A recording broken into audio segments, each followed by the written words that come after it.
Hello. Our first ever guest, man. Yes. It's good to have you as the first guest. This is a positive, and it's a lot been going on. And I guess what I want to start with here is just let's go back a little bit to 2024. I would say the best year of your career. Second place on HLTV after Donk. It's kind of understandable with like. But it's better. 125, so you can get it faster. What Donk was doing, right? But the end of the year was obviously pretty damn good for you guys. I know running up until the major, everyone was in the major. But it's like, how do you view 2020? Did anybody watch this? For like that whole year for you as an individual player? A lot of ups and downs. A lot of, I mean, obviously there was a lot of good moments. Just because I think every tournament for us was in the rhythmmost. We were qualifying for every playoffs, for every playoff. I mean, some tournaments we finished in quarters. Some tournaments we won, and some we didn't lose any grand final where we played in 2024. It was only 3 grand finals, I think. Yeah, but I mean, there was a lot of good moments and good chances to catch. You know. I'm trying to see if you're wrong on any of that. One grand final you did lose to Navi, right? EWC. No, was that semi-final? Oh, we did actually, yeah. Was that grand final or semi-final? That was the learning grand final. That was the learning grand final. I was like, I'm sure he was in the grand final of that. After that one, we did lose. It's okay. And it was new, right? You just had new players at that point as well. Yeah. Oh, no, you see, like there was a lot of good moments to learn as well, you know, because I didn't play in EWC that good. I think G2 played without Sniper that tournament. No, that grand final. It was also like kind of a year where, you know, you were changing players, you had stand-ins. I mean, even for one tournament, Taz joined in.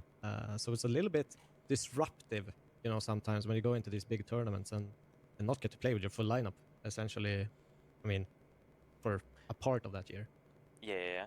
I mean, I think there was the one tournament as well that because I didn't get visa in London, yeah. Oh, we were all waiting outside for you. Yeah. I mean, I'm not gonna say. Today's video is sponsored by RainGG. Rain is one of the fastest growing CS2 case opening sites. Besides fun case openings, they offer game modes like case battles, upgrader, and doubles. Rain gives players free daily, weekly, and monthly cases. If you sign up with my code LOBA, you get 3 free cases and 5 deposit bonus. The site supports instant deposit and withdrawals using skins or crypto. If you want to try Rain, click the first link in the pinned comment and use code LOBA to claim your rewards. Please remember, loot boxes sites can be addictive, so make sure you're over 18 and only spend money you can afford to lose. Good luck. I can say whatever I want, yeah? Yeah, you can say whatever you want. I mean, it was crazy because I had crazy schedule because I was flying from Amsterdam to Copenhagen, or Copenhagen to London. Yep. I mean, I was flying and I knew that I will need extra time. And when I arrived in the airport, how much I had to drive to the place where I need to play. I was only traveling with my bag, you know. I didn't have suitcase, and it was like written. I don't remember how much time, but it was written that I'm gonna arrive like around like 17:06 or 17:05 or something like that. Yeah. I don't remember the exact time. And Blast told us if he's not arrive at this exact time, he will not play, you know. And I said like, no, please. Like manager was fighting, and he said like, just give us at least like few minutes, you know, like 5 minutes, 10 minutes, you know. Yeah. 5 minutes, okay, at least. And I arrived like at exactly the same time what I said, and he allowed us to play. Do you know what the funniest thing about that was? I remember I was messaging you before you got on the plane. You're like, I think I can do it, and I'm like, okay, let's see if it's gonna be possible. And then we had the camera guy outside. I was outside. The G2 managers, Taz, everyone was just ready, waiting for m0NESY outside, and it was like paparazzi mode. It's crazy. It felt like that also from a viewer perspective. It was like updates on HLTV. m0NESY has landed, you know, like all of these things, like step by step. I was like in the cinema or something. Yeah. I don't know. No, honestly, I was just not happy that time, just because we just asked for like a little bit of extra time, and they didn't want to give us. You know, it's a bit not respectful, you know. Yeah, I guess they. Yeah, I have info from more pros about Blast. That's what I even said like last 2 years I've been saying about Blast. Most tier 1 pros hate Blast, but they can't say anything because Blast was like partner with the teams. And then when I was talking about Blast after the major RMR or whatever it was, I got DMs from pros saying, yo, can you say this as well? Can you say this as well? Can you add this as well? Because they had so many complaints that the pros can't say publicly. Because if they say it publicly, then Blast goes to the orgs and say something like, oh, your players are being unprofessional and like that, and then the players get fined. So the players basically, if they complain publicly or say what's lacking publicly, Blast goes and cries to the org, and then org finds the players. And that's the message I got from multiple tier 1 players. So there's a lot of stuff. Okay, he said this small detail, but there's a lot of worse things happening that the pros hate about Blast. So that's interesting that he was even allowed. I mean, he's now not in G2, so he was, I guess, allowed to say it. I'm surprised. I'm interested in him giving his opinion about the game now, the game a year ago, the game before that, CSGO versus CS2, what he thinks about road to the pro scene now, how it is compared to like 3 years ago, what he would say to the up and coming players in a way, where to play, what to play, how to go pro. Ask him about match fixing. Ask him about pros cheating. Like, why not ask any of these interesting topics that are now like circling everywhere about are on the internet? But you ask him stuff like, "Hey, how you feel about winning this? How you feel about winning that? How you feel about these guys joining? You know, like ask him something that's interesting for all of us. No, that would be like more fun. No." Yeah. To Electronic, he's also very experienced and very insane player in CS. But I think maybe his approach sometimes like towards teammates, maybe during the game, it's not nice, you know, when you scream. But I mean, it's that old school Navi way though. Yeah, I mean, I believe he understands, you know. I mean, he knows it, you know. But He like builds up and then. yeah, of course. But you know, some mistakes, for example, what players are doing, like teammates, maybe he cannot hold to not say it, you know. Yeah. Like, he needs to say it. He needs to get it out so he can go on with the next bit. Yeah. I mean, that's sometimes you're gonna get into those situations when you're playing Counter-Strike. You don't have always the time to be nice and say things in a nice way. Sometimes you just gotta be harsh.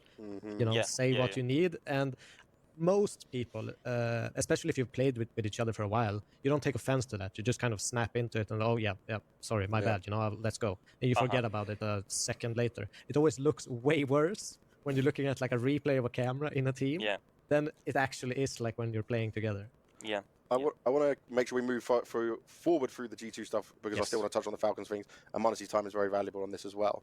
So if we come, we'll Copenhagen Major, 3rd to 4th. Obviously, Na'Vi going to win. It's the first in CS2. Let me just ask you this. How did you feel at the whole beginning part of CS2 as an AWPer, as a player who was obviously one of the very best in CSGO, and then you're moving to this new game? Like, was it easy for you because you're younger and you play so much that you want to adjust? By the way, he's smiling because the dog's jumping up on him and like, Yes. I just took it as a challenge, you know. I wanted to become better, not only in CS2, but obviously in CSGO. And in CS2, my path and my goals continued. I still wanted to become better, and CS2 just gave me more opportunity because it's the new game, and I mean, was it exciting? Of course, yeah. I mean, you just know it's the new game, and I said to myself, I mean, I just wanted to learn and become better than anyone else as well, you know, faster. I mean, you know, in the way that you wanted to become faster than someone else, you know, we'll find out how to play better in this game in CS2. So how was the transition a little bit? Because I know AWPing for some AWPers was really difficult at the start of CS2. Like it felt so different. Yeah. How much did it take you to kind of adjust? Did you have to think about that a lot as you approached it, or? Not really. Not really. I didn't have. I didn't really struggle a lot at the beginning. Obviously, I had a lot of struggles, when people were white picking. But when I understood that white. I don't get it. I didn't really struggle a lot.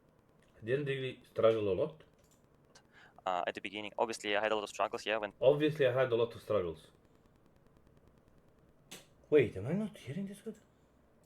I didn't really struggle a lot. Okay, I didn't really struggle a lot. At the beginning. Obviously, I had a lot of struggles, Obviously, I had a lot of struggles. What the fuck? Am I crazy? I didn't have. I didn't really struggle a lot. I didn't really struggle a lot. At the beginning. Obviously, I had a lot of struggles, when. A lot of or a little? Wait. People were white picking, but when. Wait, I am a bit confused here. Wait. At the beginning, obviously, I had a lot of struggles, when people were. A little. White picking, but when I understood that white pick advantage now exists in the game, and you can just white pick and kill everyone, you just needed to adapt to it, you know, with up. And maybe some players, couldn't adapt somehow. I obviously don't want to say, but I just think it's a bit of excuse that I cannot show it with op in this game. It's impossible, you know. You just need to adapt and somehow find a way that you can op, you know, because it's still strong. It kills with one bullet. What the It still does the same. Yeah, Like, yeah. man, it kills As a me for rifler, bullet. we all hate the offers. Yeah. Yeah, if you want to counter white pick advantage, you need to have op. You know, you just at the moment in the game, you cannot stand and hold. I play Face It, for example, and I see people they stand and they hold, and they're just getting insta deleted when the guy is swinging on them, on Yeah. him. I mean, sorry, and it's insane because at the moment you cannot stand and just hold. You know. Wait, it's so strange what he's saying. I don't get it. I'm stupid, bro. Like, it's still possible to op. It's not hard. You just need to adapt, but you can't hold anymore with an op. You have to be moving at all time. But if you move with an op, then you're not having good precision, right? Because the bullet doesn't go where you're aiming. So it's kind of like, yeah, I don't like the excuse that you can't op in the game, but yeah, you can't hold an angle in the game. But to play an op, you need to hold an angle. It's kind of like, bro, okay. You need to be always in the moment. After hop, counter strike, and you kill, you know. But with hop, you can make it easier, you know. But before, yeah, at the beginning of CS2, I think it was just an excuse for all dopers. I mean, they just needed to adapt, and that's it. Yeah, take their time Yep. with it. Bro, but I don't think it's an excuse that the game completely changed in a way that even to this day everybody's crying about the advantage, especially if you're playing online and somebody has 40 and somebody has 5 ping. Then plus the ping advantage, and for example the guy holding has 40 ping and the guy swinging has 5 ping, plus the peeker's advantage, the guy holding is cooked. So basically you're saying you have to play Counter-Strike the way Counter-Strike was never played before, because they decided to f the game, making it only run and gun. Well, I'm like, I'm confused. And then, so this point, right, you've got m0NESY. To the community, this was the weirdest decision ever. At this point in your career, we're talking about 2023 to 2024. Did you have more of a say in who would come into the team, or was this just one that was pushed upon you? I didn't know Nex was coming as well. Oh, man. He No, just goes to honestly. the next tournament, sits by the PC. It's a new face. Sup, over dude? here.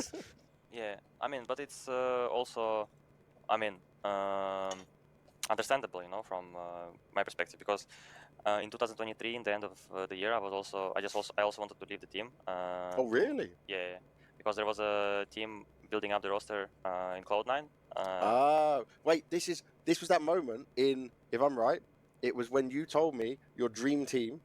Yeah. And he basically listed all the ex-Na'Vi players would have been your dream team, but Bit, right? So Yeah. there was actually a chance you could have gone to Cloud9.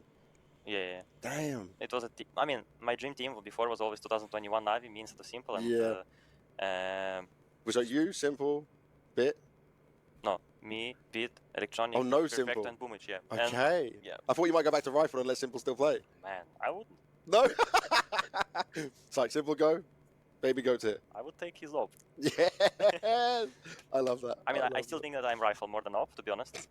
I don't think like I'm full. If you watch my recent games, I don't play with op a lot on some maps. Yeah. I still think. I mean, even when I joined G2, I was still thinking that I'm more Rifle than Opera, just because my main role was always secondary Opera, you know. Exactly. By the way, people forget this. Yeah, people forget that you were not a main Opera. And I was playing with Rifle. I was always practicing Rifle, mechanic, and everything. And but I just think that. Bro, m0NESY got a bit less likable compared to before. Holy f***. Bro, you got a bit less likable compared to before. Especially when he says this now about Simple and stuff, bro. If you want, again, I mean, for me, important. I feel like everything he said about CS2 and then the excuses and now this, it's like him throwing jabs at Simple. To know how to play with every gun in the game, you know? Yeah. So you can make a difference with every gun, not only with your signature gun, like OP, for example. So I got to come back to this. There was a chance you would have left Nico then, and left G2, and gone to Cloud9. Why didn't that happen? Why didn't happen? I don't know.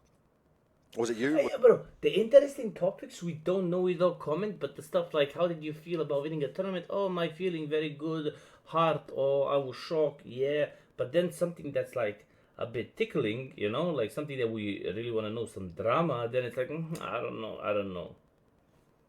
They either give some like good interviews and some interesting answers regarding CS2, regarding everything that's like happening, and not be like, bro, CS2 is Valorant, and it's getting more than Valorant. Was it? And the personalities in CS2 are becoming dog shit, bro. Then you have an interview finally with somebody, and the interview is how you're feeling when you win. Oh, thank you very much, great feelings. Okay, thank you. Bye bye interview. Like, bro, I'm telling you, Thorin used to do the good interviews because he would ask the like juicy questions, the questions that he wants to know and the community wants to know, not questions like how your feel when you win a trophy. You hold it right hand or left hand, bro. I can't watch it. I wanted to watch it, but it feels like CS is a really dog shit, bro.